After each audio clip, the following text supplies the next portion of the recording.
Hamıya salam. Bundan əvvəlki videoların birində belə bir sual paylaşmışdım və həmin videonun şərhlərinə baxanda sadəcə bir nəfərin doğru cavab tapdığını gördüm. Bugünkü videoda isə həmin sualın izahını paylaşacağam. İlk öncə sualda şəkillərin hər birini bir dəyişənlə ifadə edək. Papağı A ilə işarə edək, alimi B ilə, avtobusu isə C ilə işarə edək. İndi isə hər bir bərabərlikdə şəklin yerinə dəyişən qoyub yazaq. Birinci bərabərlikdə bu şəkli A üstəgəl B ilə ifadə edə bilərik və bundan 3 dənədir. Deməli, 3 vurulsun A üstəgəl B şəklində yazmaq olar. Bərabərdir 21. İkinci bərabərlikdə bunu ifadə edək.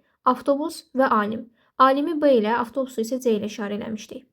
İndi yerinə qoyub yazaq. 2 dənə eyni şəkil var.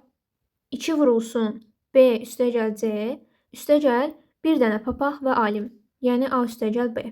Bərabərdir 19. Üçüncü şəklə baxaq. Üçüncü şəkildə isə hər biri ayrı-ayrıdır. Papağı A ilə işarə eləmişdik. Avtobusu və alimi B üstəgəl C ilə işarə elədik. Papaq və alimi isə A üstəgəl B ilə işarə elədik. İndi bunu yazaq. A üstəgəl B üstəgəl C üstəgəl A üstəgəl B. Bərabərdir 15. Birinci bərabərlikdən A üstəgəl B-ni tapa bilərik. 21 bölünsün 3. A üstəgəl B-nin qiyməti oldu 7. İkinci bərabərlikdə A üstəgəl B-nin yerinə 7 yazsaq, B üstəgəl C-ni taparıq. 17 çıxılsın 7, 12, 12 bölünsün 2, 6. B üstəgəl C-nin qiyməti oldu 6. Bura 6 yaza bilərik. A üstəgəl B-nin yerinə isə 7 yazaq. Buradan da A-nı tapa bilərik. A üstəgəl 6 üstəgəl 7 bərabərdir 15. A-nın qiyməti olacaq 15 çıxılsın 13, yəni 2. A-nı 2 tapdıq. Demişdik ki, A üstəgəl B 7-dir. Deməli, B-nin qiyməti olacaq 7 çıxılsın 2, 5. B-nin qiyməti 5-dirsə, B üstəgəl C-ni 6 yazmışdıq.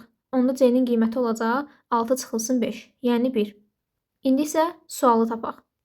Alimi biz B ilə işarə eləmişdik. B üstəgəl 2 dənə papaq, yəni 2 vurulsun A, vurulsun, burada vurma işarəsidir, avtobus. Avtobusu isə C ilə işarə eləmişdik. Bunun cavabını hesablamaq lazımdır. B-ni 5 tapmışdıq. 5 üstəgəl 2 vurulsun A-nı 2 tapmışdıq.